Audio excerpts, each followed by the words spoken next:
Graça e paz, amados. Amém? Nós vamos pensar hoje à noite sobre as misericórdias de Deus sobre os filhos de Jacó. E lembrar sempre, né? Eu e você também somos filhos de Jacó, né? Quando nós olhamos na Bíblia, no livro de Gênesis, fala de 3 patriarcas: Abraão, Isaque, Jacó. Depois passa a história de alguns homens, até chegar em mim e também em você, né? Nós também somos filhos de Jacó. Você também é filha de Jacó, né? E nós vamos pensar sobre isso, sobre as misericórdias de Deus sobre os filhos de Jacó. Mas eu quero, então, convidar você para abrir a sua Bíblia e nós vamos ler Gênesis 32, a partir do verso de número 22, a Gênesis 33 até o verso de número 4. Gênesis 32, verso 22. Esse texto fala da luta de Jacó no vale de Jaboque. Levantou-se naquela mesma noite, tomou suas 2 mulheres, suas 2 servas e seus 11 filhos, e transpôs o vale de Jaboque. Tomou e fez passar o ribeiro, fez passar tudo o que lhe pertencia, ficando ele só. E lutava com ele um homem até ao romper do dia. Vendo este que não podia com ele, tocou-lhe na articulação da coxa.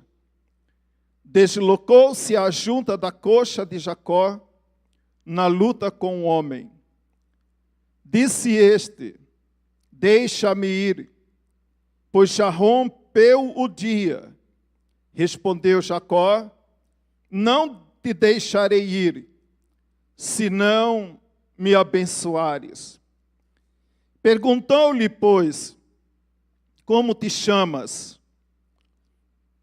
Ele respondeu: Jacó.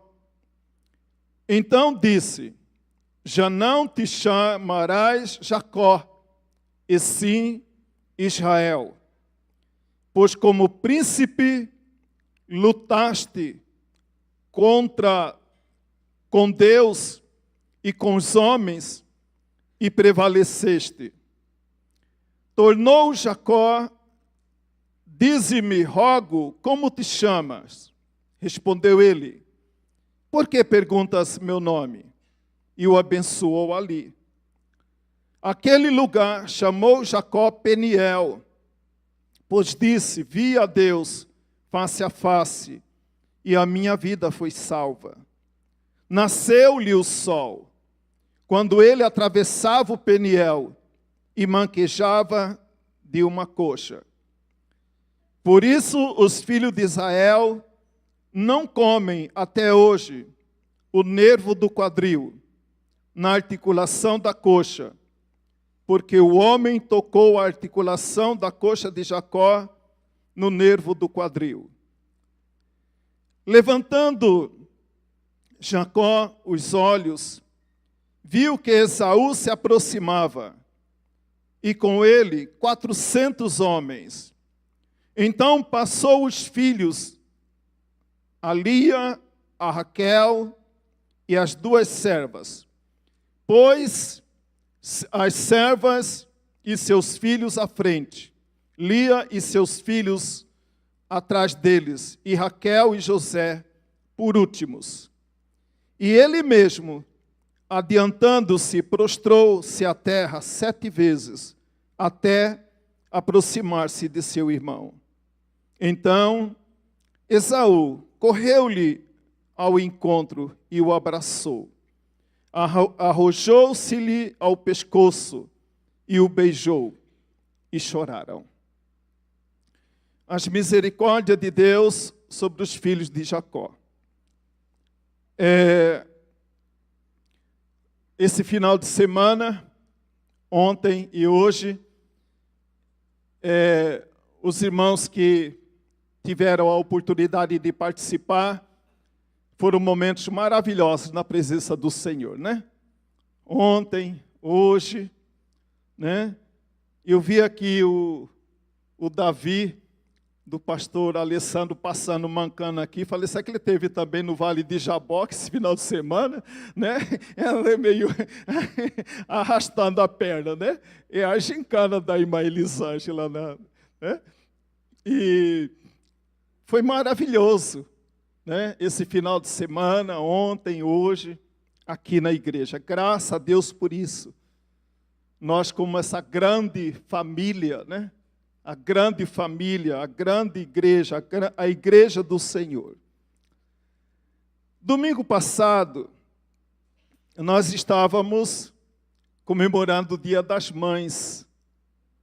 E também um dos privilégios que hoje eu estou vivendo, viu, Lau, nessa nova etapa na minha vida, que agora é praticamente pelo menos 1 a 2 vezes por mês, eu virei o cozinheiro da família, né? Fazer churrasco, eu aprendi a fazer churrasco, irmão, Jesus está voltando. Nos primeiros dias, a Dazinha comia assim meio, né? Mas ela diz que eu estou melhorando, né? Não sei se é para encher minha moral, se realmente, né? Um dia eu vou convidar vocês para fazer o teste.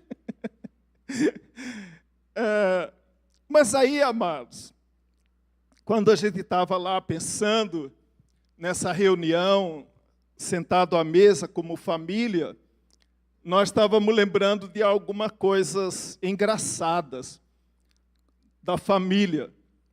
E aí nós estávamos lembrando das famosas frases da mamãe.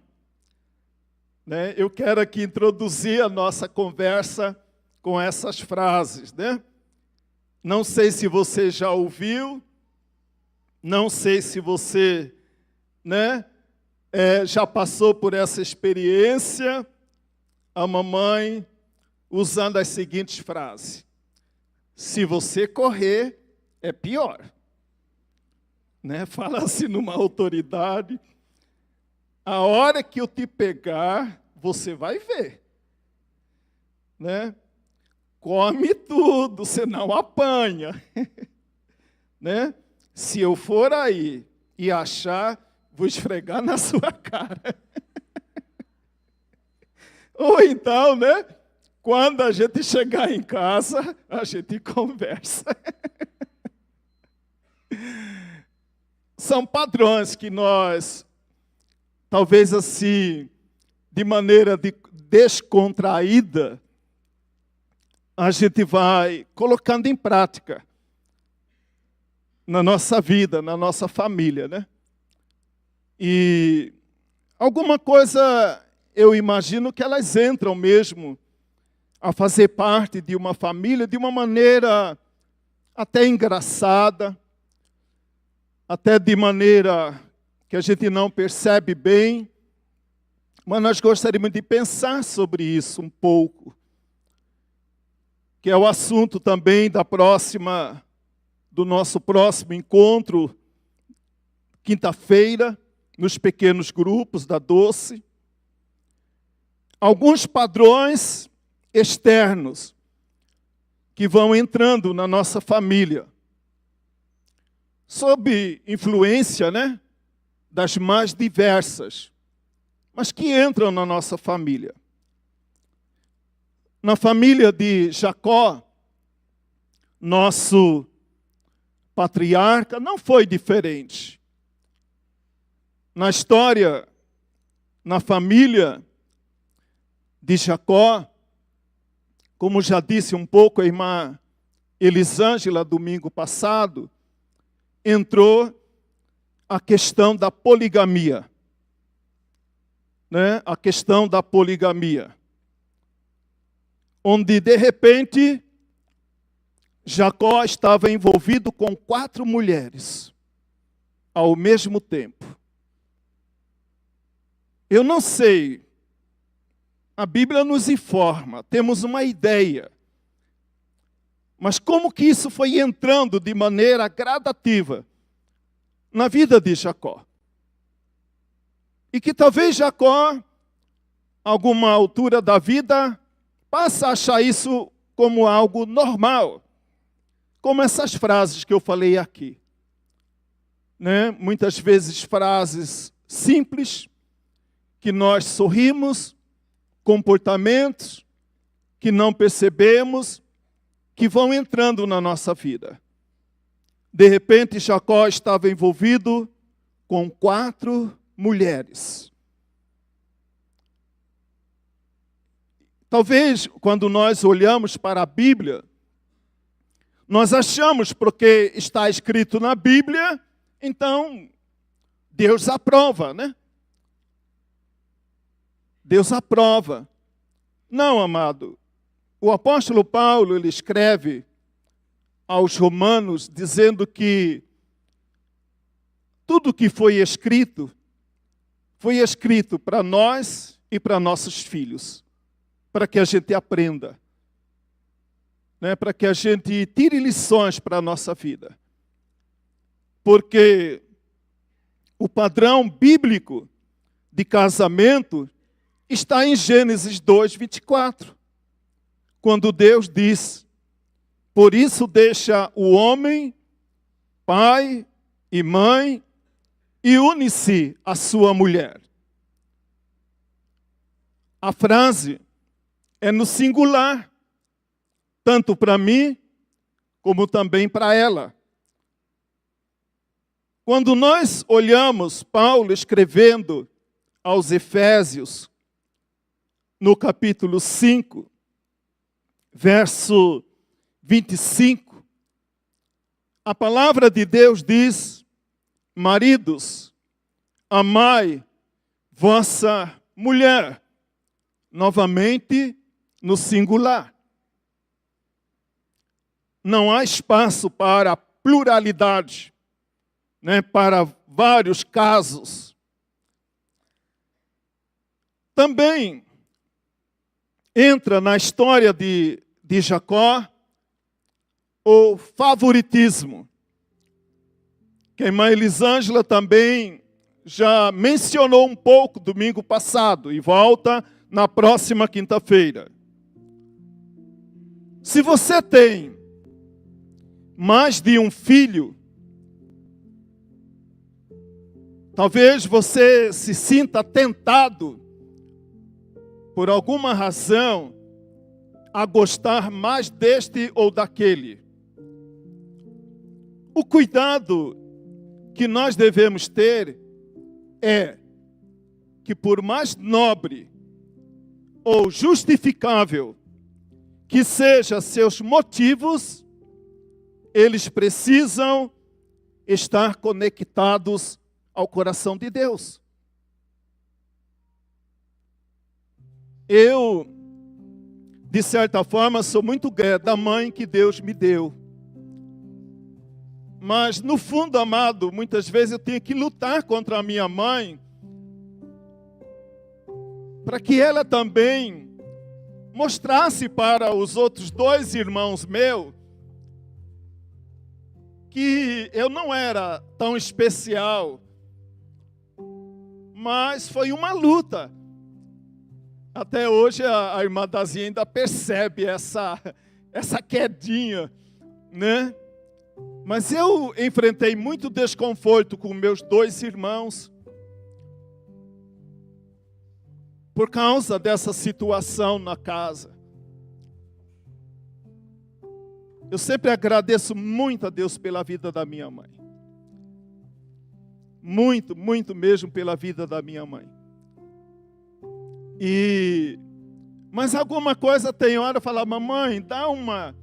Né? Eu falo assim, amado, que até a minha chamada ministerial, quando Deus me tira de Cuiabá, começando a minha família, eu vejo que até nisso foi para que eu e minha mãe, realmente, aquele cordão umbilical fosse quebrado.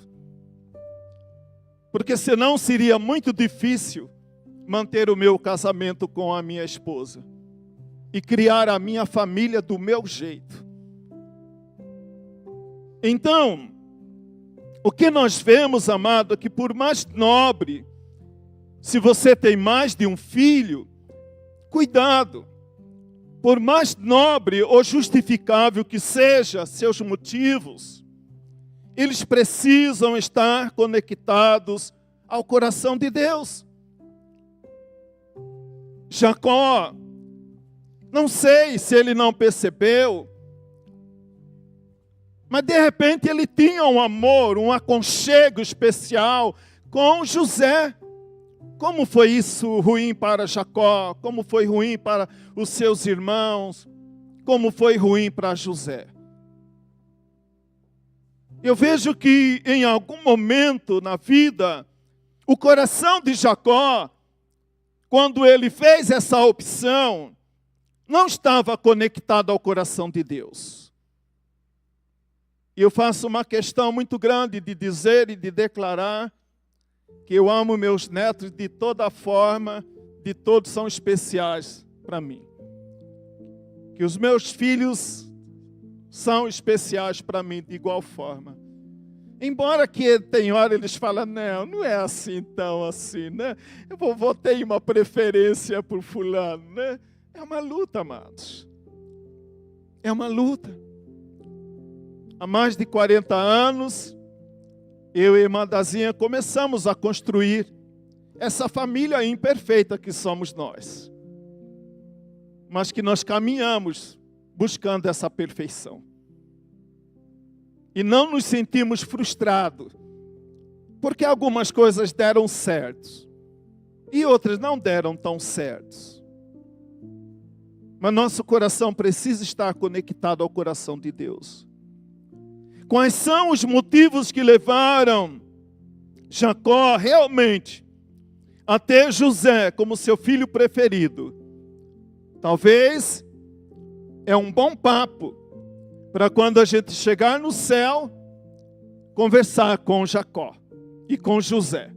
Nós vamos ter toda a eternidade para conversar com eles. Né? E vai anotando as suas curiosidades aí, né, para você levar para o céu, para conversar com Abraão, com Davi, com Moisés, né? Com essa turma toda. Nós vamos ter a eternidade toda lá para conversar com eles. Outro caso que nós olhamos na vida da família desse nosso irmão, Jacó, algo assim muito forte que também trouxe mal-estar na família de Jacó, foi a questão da omissão e da passividade. Gênesis, capítulo de número 34, relata a violência sexual que Diná, sua filha, sofreu.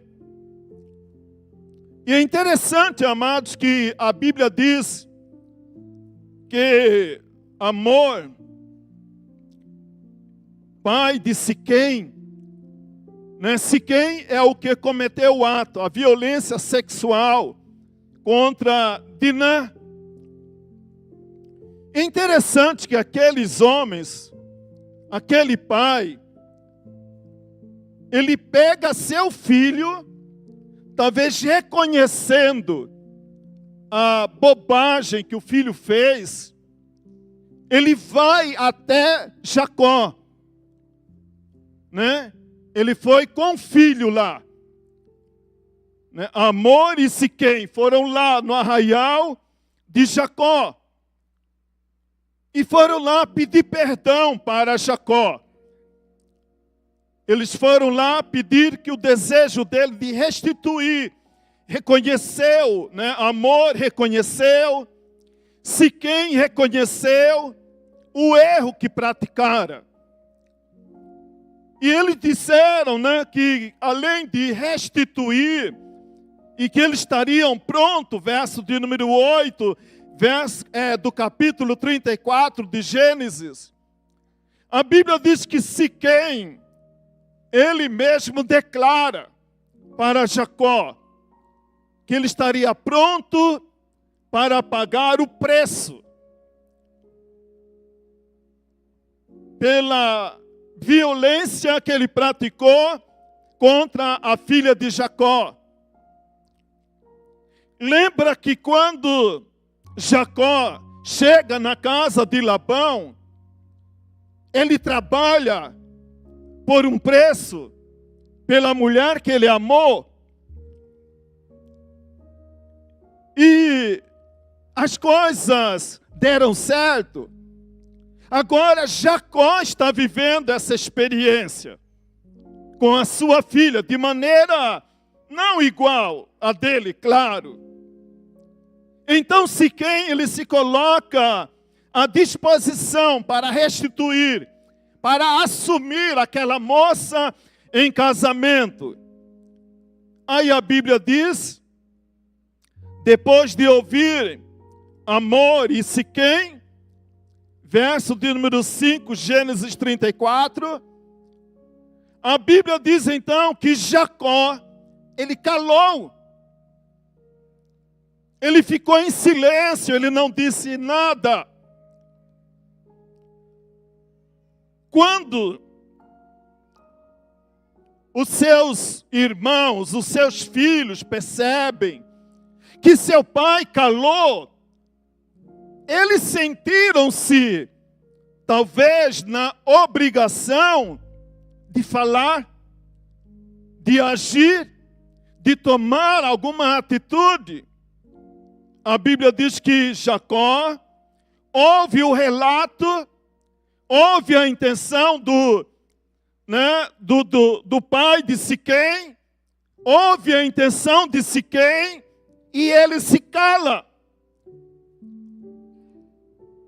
E então, verso de número 13, depois desse período de silêncio, de relato a respeito do ocorrido, então a Bíblia diz, verso 13, responderam os filhos de Jacó.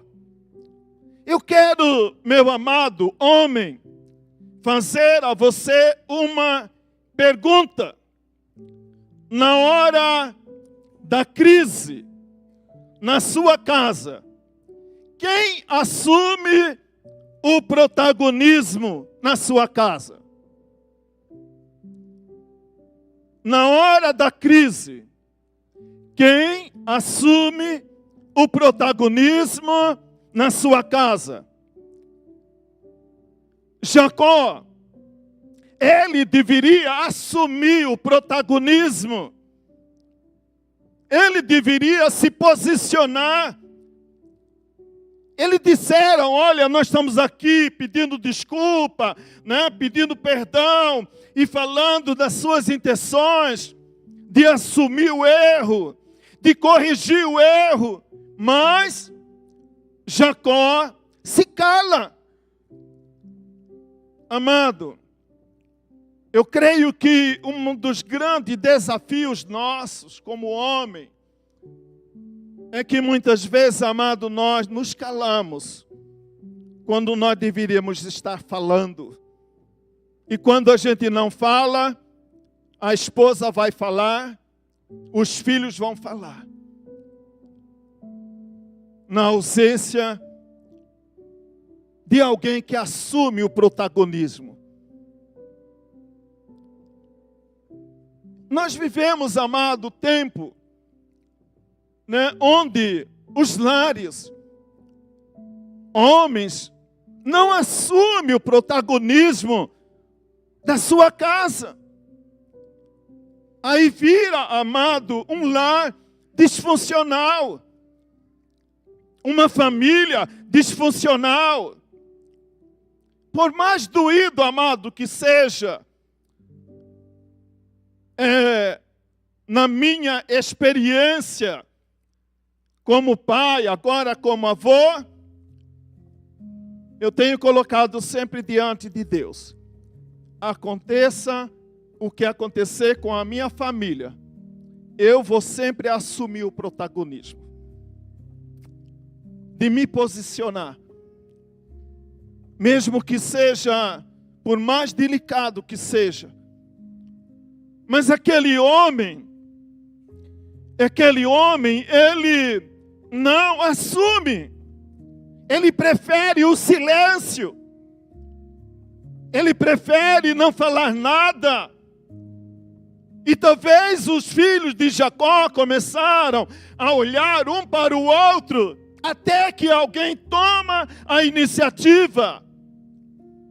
E aí, os irmãos sabem, quase que acontece uma tragédia muito grande na família. Porque o papel não era dos filhos. Aí a Bíblia diz então que aparentemente aquilo foi resolvido. Mas os irmãos estão lembrados? A irmã Elisângela, acho que mencionou algo a respeito domingo passado. O que fazem os filhos de Jacó depois de um determinado tempo? Eles se reúnem em acordo e vão até a terra de Amor e Siquém e mata todas as pessoas daquela família. Aí volta o relato do ocorrido. Aí a preocupação de Jacó era com ele. Ele não pensa nos filhos. Ele pensa, olha, por causa da bobagem que vocês fizeram, agora a nossa família será odiada, agora a nossa família será perseguida, agora a nossa família poderá sofrer sérios danos, mas na hora de falar, Jacó preferiu o silêncio. Muitas vezes, amado, o nosso silêncio pode gerar uma tragédia muito grande no nosso casamento e na nossa família. E o seu falar no momento certo transmitirá segurança para a sua esposa. Eu tenho um homem de verdade. Eu tenho um marido de verdade. Eu tenho um pai de verdade. A filha sentirá segurança. Eu tenho um pai de verdade. Eu tenho um pai de verdade. O menino sentirá segurança. Eu tenho um pai. Meu pai é meu herói. Meu pai é meu amigo, meu defensor. Mas Jacó não foi isso. E quando a bobagem que seus filhos fizeram, ele pensa nele. Agora nós seremos perseguidos.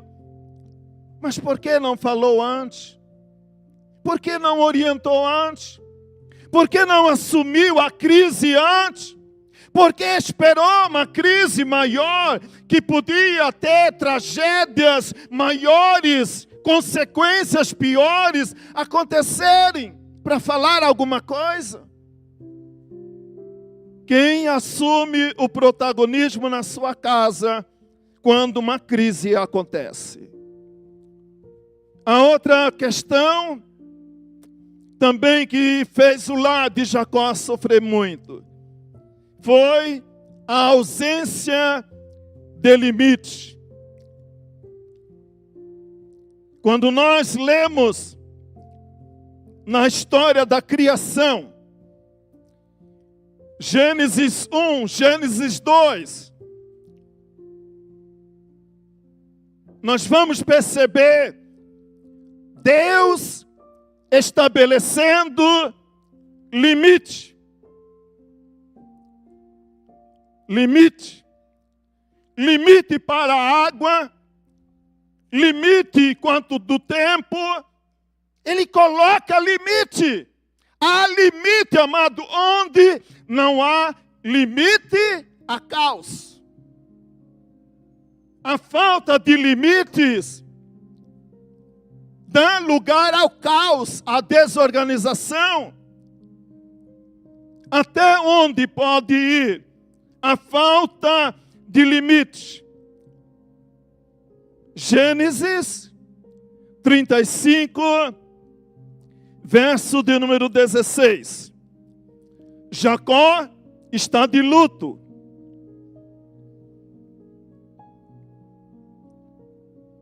Pela morte de Raquel.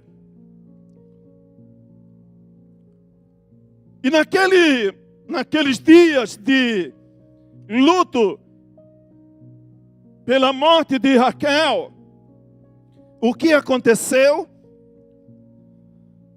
Eu creio que é o verso de número 16 de Gênesis 35. A Bíblia diz: e foi Rúben e se deitou com Bila, uma das concubinas do seu pai. Veja bem, amado.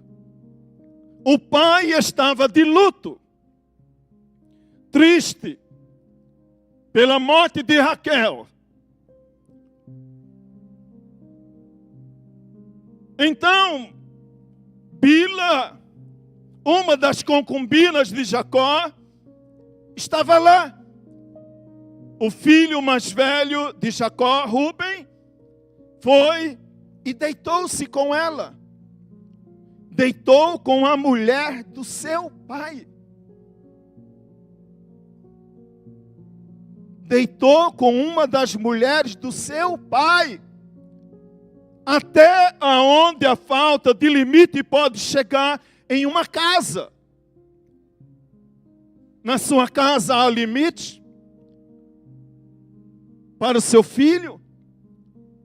Adolescente, na sua casa tem limite? Se não tem, coloque você mesmo limite. Não fique chegando madrugada em casa. Você está provocando caos na sua própria vida. Preste atenção. Esse mundo que nós vivemos hoje. Você acha que tragédia só acontece na vida alheia, né? Não espere acontecer com você. Há limite na sua casa? Limite no uso de celular? Limite no uso de outras coisas mais? Até onde pode chegar a falta de limite? Na casa de Jacó, talvez, amado, por falta de limites claros e definidos, o seu filho, um dos seus filhos, se acha no direito de deitar com uma das mulheres do seu pai. Em outro caso, também, 1 Reis, capítulo 1, verso de número 6, fala de Adonias. Adonias era um dos filhos de Davi. Davi morreu. E ficou um impasse. Quem governaria no lugar de Davi? Salomão reivindicava seus direitos. Adonias também reivindicava o direito de reinar sobre o reino de Israel. E aí, amado, nessa disputa pelo trono, a Bíblia diz então que certo dia Salomão ordena e um dos seus comandados por Salomão assassina Adonias. por falta de limite. Quantas famílias que por causa de uma herança acontece tragédia? A herança aqui era o trono de Israel. Hoje, amado, a gente fica assustado. Muitas vezes o pai nem foi sepultado, os filhos já estão brigando por causa de herança. Por causa do que o pai deixou, Davi deixa o reino de Israel. Adonias tinha o seu entendimento que ele que deveria reinar. Mas Salomão também tinha. E aí então a forma de resolver essa disputa foi Salomão matar Adonias. Ausência de limite. Na casa de Jacó, Rúben deita com uma das suas mulheres. E é interessante, amado, que, como eu citei para os irmãos, 1 Reis 1, verso do número 6, diz que Adonias, um dos males que Adonias, ele tem na sua vida, era o seu comportamento.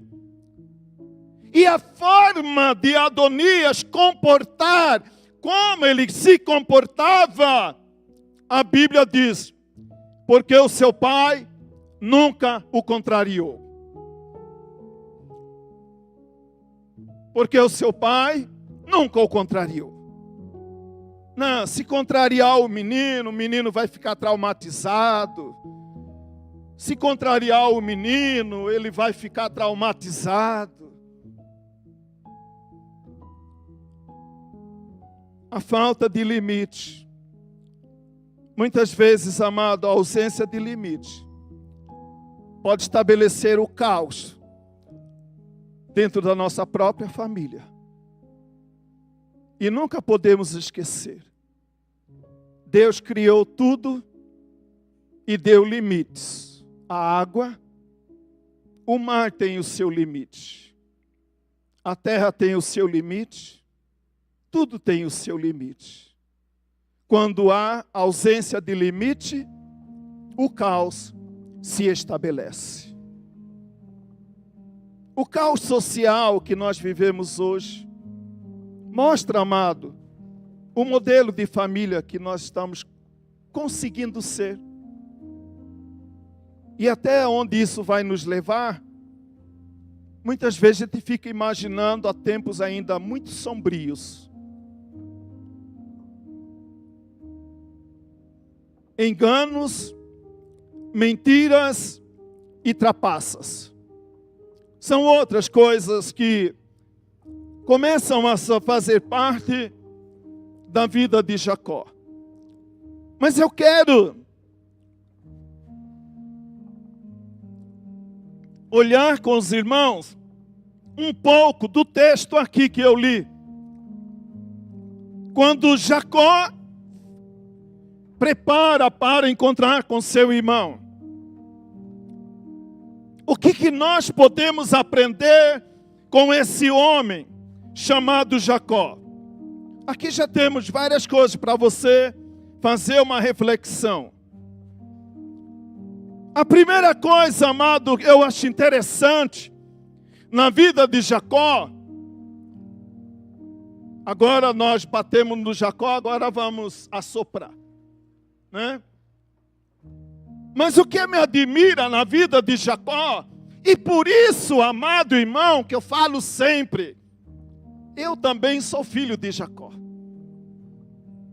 Tem hora que eu vou acertar e tem hora que eu vou errar. Como você também, meu irmão. Você vai errar e você vai acertar. Mas sempre não podemos esquecer. Ao quebrantado e contrito de coração, Deus não desprezará. Temos erros e acertos, mas o contrito e quebrantado de coração, Deus não desprezará. Olhando agora um pouco para o lado positivo da vida de Jacó, quando ele vai encontrar com seu irmão, a primeira coisa, amado, Jacó protege a sua família. No encontro com Esaú, verso de número 3, luta com Deus, né? No seu encontro ali com seu irmão, a Bíblia diz que ele ficou só com um anjo.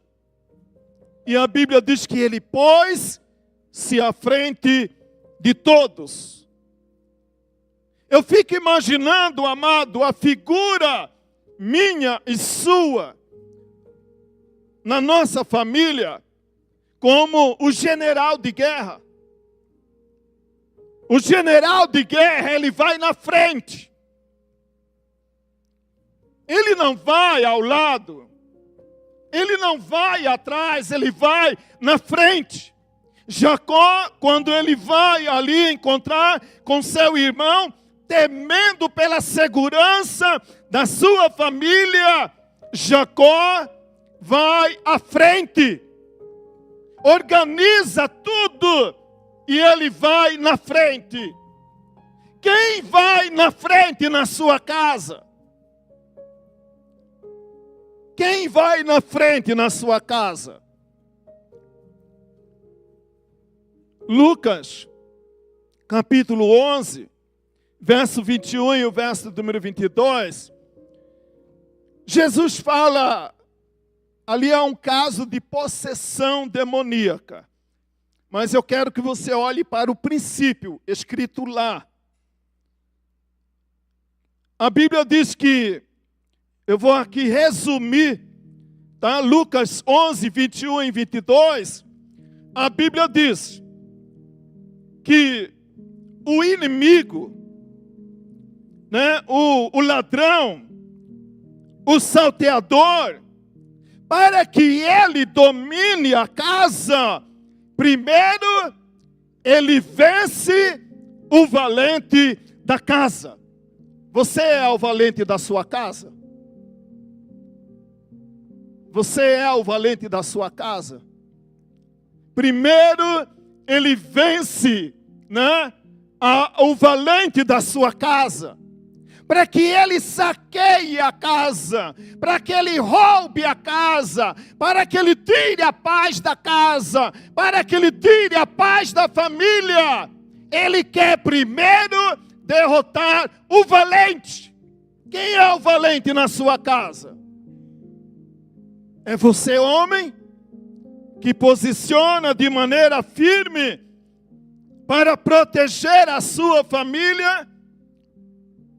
Quando eu olho para o papel do homem na família, eu digo sempre, amado, que o nosso compromisso básico passa pelos 3 P. O nosso compromisso básico passa pelos 3 P's. O primeiro P, P de procriador, P de provedor e P de protetor. Então, amado, não adianta ser apenas o valente na hora de procriar.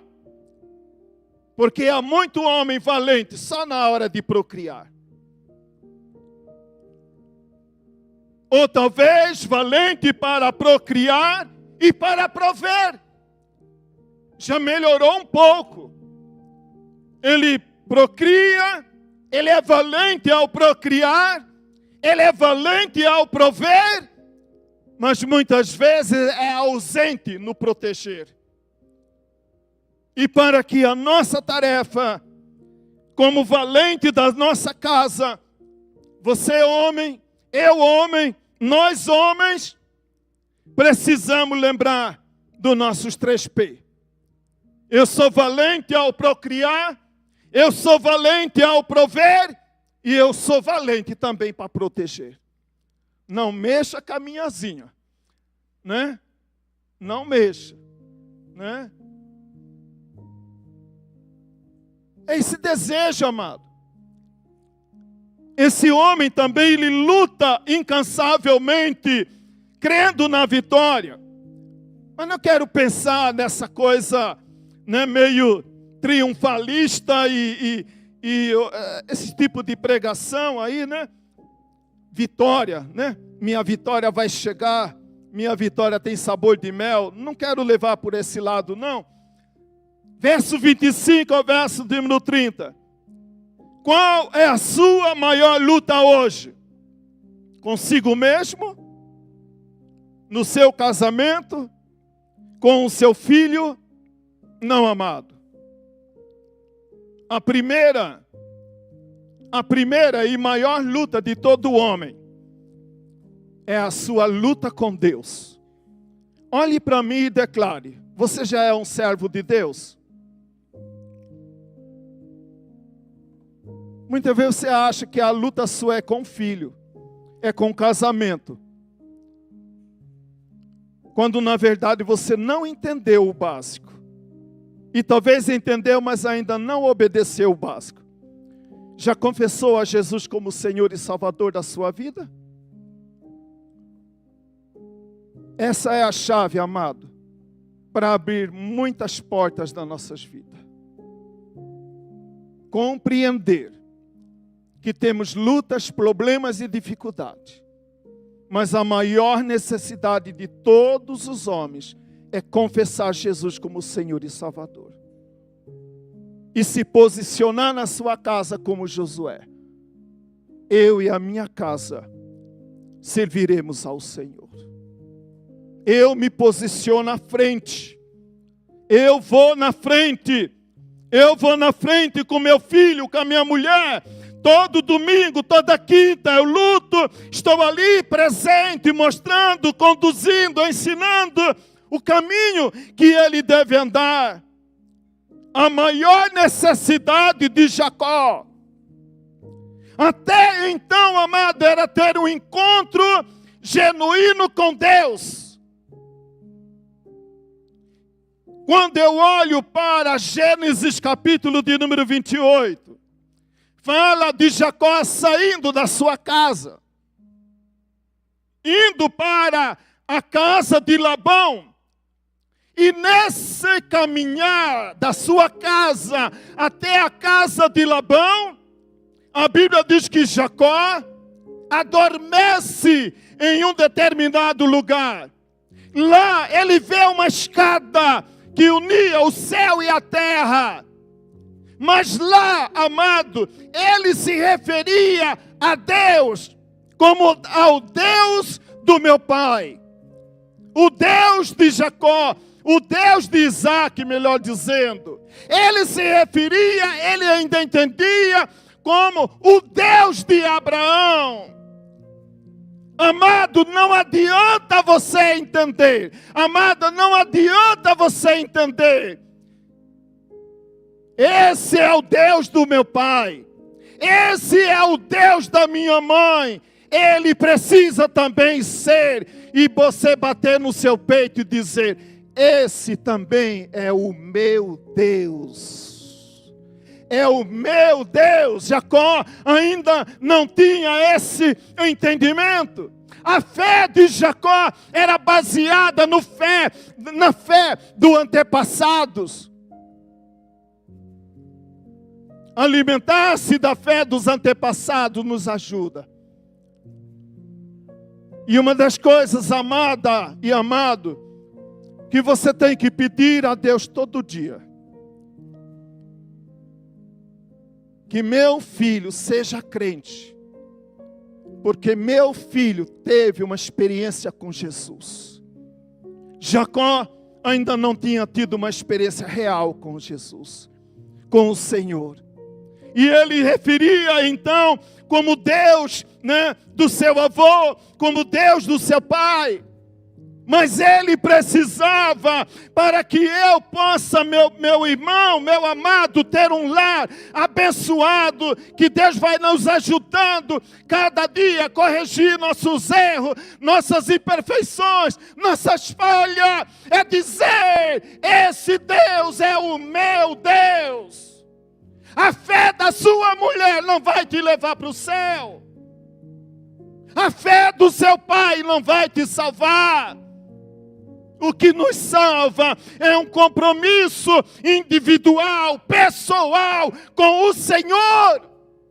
Ser membro de igreja não te salva. Só há poder para a nossa salvação no sangue de Jesus. Só nele, amado. A luta de Jacó era muita, mas ele precisava encontrar-se com Deus. E quando esse homem, então ele encontra com Deus. Agora, vem uma coisa, amado, que eu e você também não podemos esquecer. Logo depois de encontrar com Deus, Jacó começa a colocar a sua vida em ordem. Jacó começa a colocar a sua vida em ordem. Gênesis 34, verso 1 ao verso de número 4. A Bíblia diz: Jacó, adiantando-se, prostrou-se à terra 7 vezes, até aproximar-se de seu irmão. Eu quero que você preste atenção nesta frase.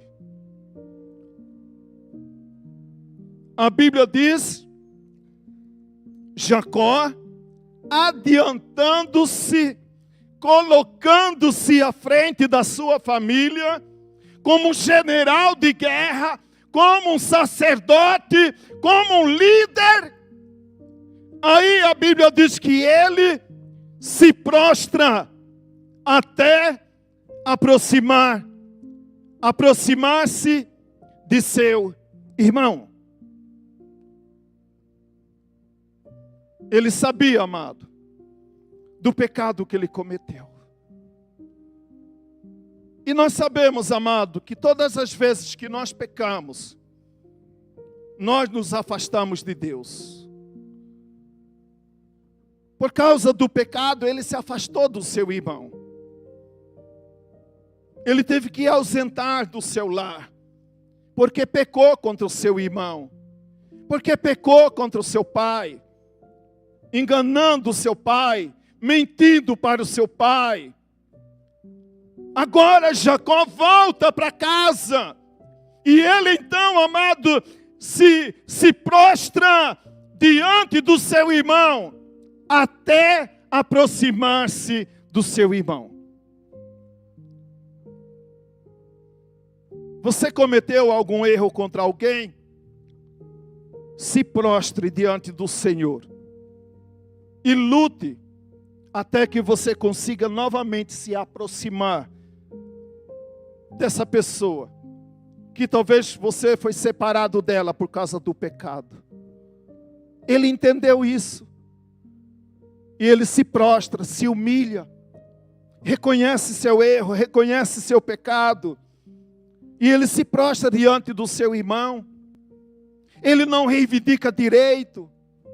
Ele não justifica seu pecado. Apenas ele se prostra diante do seu irmão.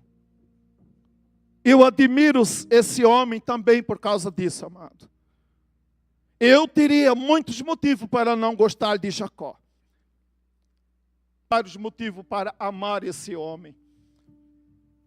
Porque no fundo, eu e ele somos muito parecidos. Temos nossas lutas, nossas imperfeições, nossos momentos, que só a graça de Deus. Porque ele me ama. Por isso ele continua acreditando em mim. E Ele sabe que de todas as imperfeições que eu e você temos, nós amamos Ele. Você ama o Senhor?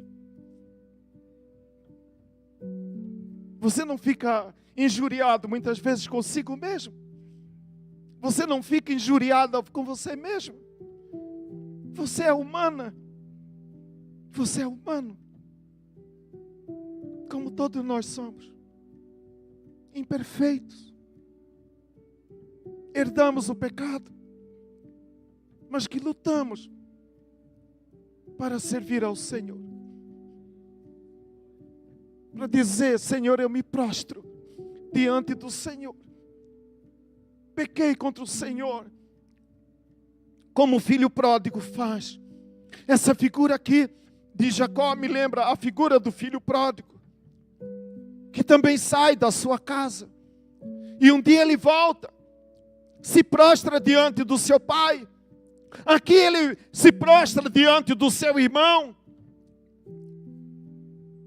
Mas sempre, amado, para mostrar para mim e para você que sempre nós precisaremos nos prostrar diante do Senhor. Ou muitas vezes, amado, sempre teremos que me prostrar como marido diante da minha esposa, ou diante dos meus filhos, ou diante dos meus netos, e dizer, me perdoa, vovô errou. Eu errei. E quando eu me aproximo deles, amado, eles se aproximarão de nós. Eles também chegarão a nós. Porque ele sabe que vovô, que papai, mamãe tem defeito, não são perfeitos. Mas eu sei do esforço que eles fazem. Você reclama, mais reclama do seu pai? Querida, você não é mais perfeito do que o seu pai. Amada, você não é perfeita do que seu pai. Amado, deixa eu falar aqui uma história para você que não é nenhuma surpresa.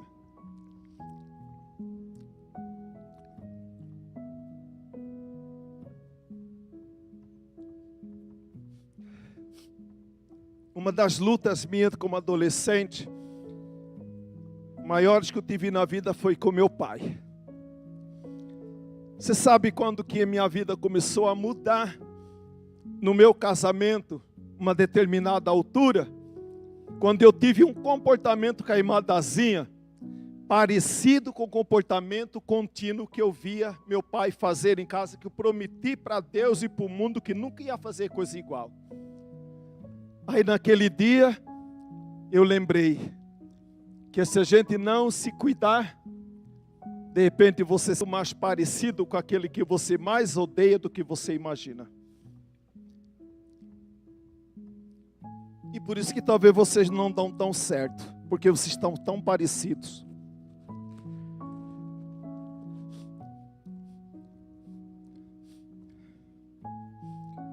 Jacó, adiantando-se, prostrou em terra, até aproximar-se do seu irmão. Alguma coisa tem distanciado o seu coração do papai, da mamãe, do filho, da filha, do marido, da esposa? Comece hoje pedindo ao Senhor. O pecado nos afasta de Deus e afasta-nos de todos aqueles que nós amamos. O arrependimento aproxima, reconcilia, salva, cura, liberta. Por isso, amado, que quando lemos Gênesis 32, verso de número 31, uma que passa quase desapercebida, quando lemos esse texto, é essa. Que quando Jacó encontra-se com Deus, Gênesis 32, 31, tem uma frase lá que eu gostaria de mostrar para você novamente. No início do verso. Quando Jacó entendeu essas coisas e as fez, a Bíblia diz que... O que está escrito na sua Bíblia? que está escrito na sua Bíblia? Vai alguém aí? Hã? Gênesis 32, verso 31, a primeira frase. Hã? Nasceu-lhe o sol. Você entendeu? Quando ele entendeu o que estava errado, o que ele precisava fazer, e fez o que precisava fazer, nasceu-lhe o sol. A tempestade passou. O tempo de tempestade com seu irmão passou, porque ele fez o que precisava fazer. Para que eu e você, meu amado, caminhemos cada dia em direção à perfeição, que nós possamos compreender o que Deus quer que a gente faça, para que no meu lar, na minha família, as coisas comecem a melhorar mais e mais, para a honra e glória do nome do Senhor. A família de Jacó era uma família imperfeita, como é imperfeita a sua e a minha família também. Mas nós estamos aqui pedindo a Deus que nos ajude a ser uma família perfeita. Eu quero convidar você a se colocar em pé. E nós vamos orar mais uma vez, pedindo ao Senhor que Deus venha me ajudar a melhorar como pai, que Deus venha me ajudar a melhorar como mãe, como filho, como filha. Peça ao Senhor: Senhor, ajuda-me a melhorar. Na mesa do Senhor, né? A pão, na mesa do Senhor a comunhão. Como nós começamos hoje à noite falando, né? Domingo passado, na nossa família, com a nossa mãe. Hoje, ontem, com uma grande família, como igreja. Vamos orar cada dia, amados, para que Deus nos ajude, para que Deus nos abençoe, para que possamos melhorar cada dia mais, para a honra e glória do nome do Senhor.